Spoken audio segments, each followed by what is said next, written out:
Hello, I'm Jeff Tennant. Trading is closed on the 29th of April, 2015. My call from yesterday was that if it weren't for the mejt system, I would have expected a rally, but I decided to go with the mejt target of 2102.96.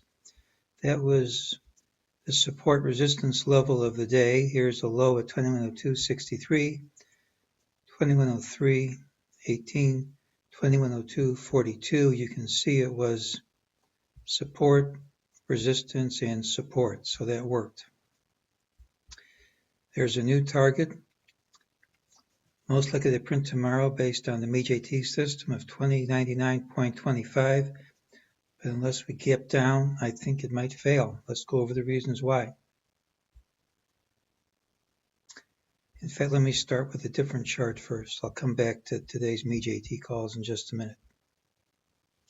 Here's the 78-minute chart.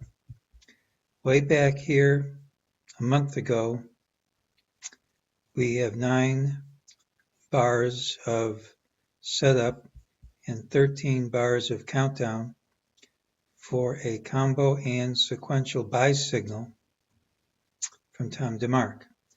When you get bar 13 way up here and the lowest one way down there, typically it leads to a strong rally. We now have 9 bars of setup here which have gone through the TDST line from way back here. And typically when you go through the TDST line, this pattern goes to completion at 13 bars. Doesn't always work, but it works often. If we were to undercut this level, the TDST line of 2091.05, the whole pattern fails, and I'd expect a big drop. That isn't really too far under today's close. Note also how today's high is at the TDST line, which is a resistance level, and it would be nice if we could overcome it.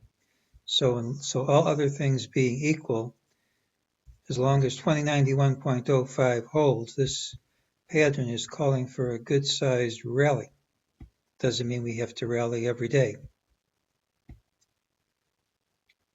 Here was the mejt system from today. It identified this target right at the low.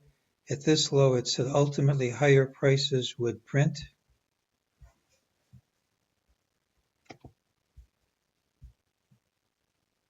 It also says the move is false and targets 2099.25.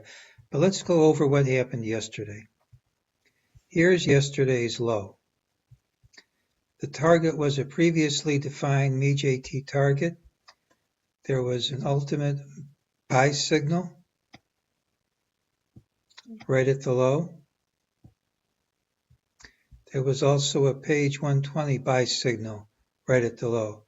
So we had multiple things calling for a low, ideally right at that point.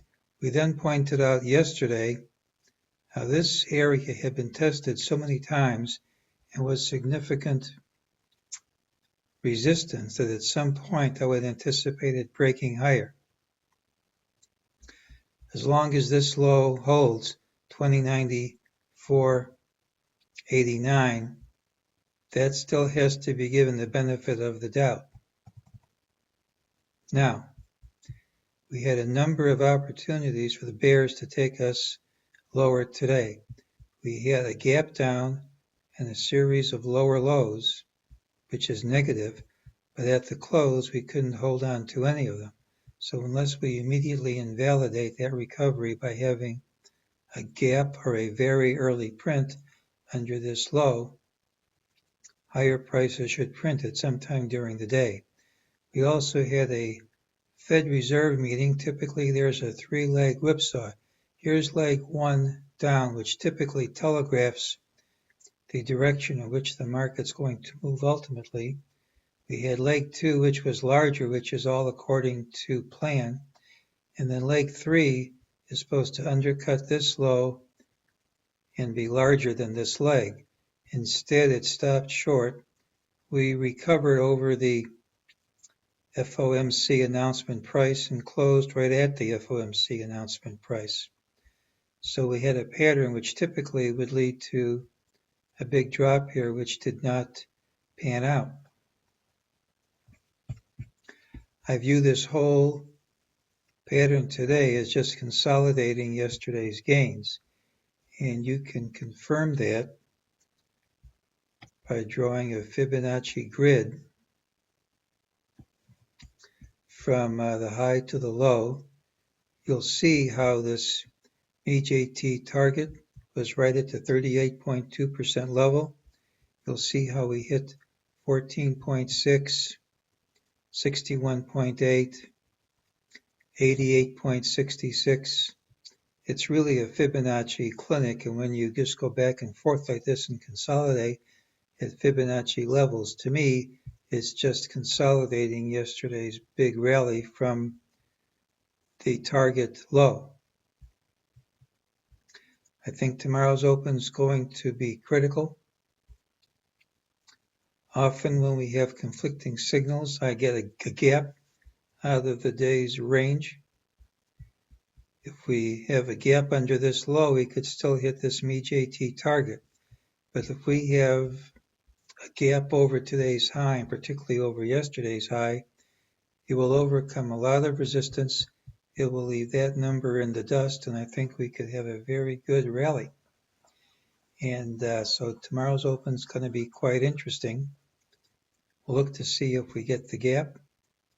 If we don't, the next most likely thing is that we close little change and have the gap on the following day.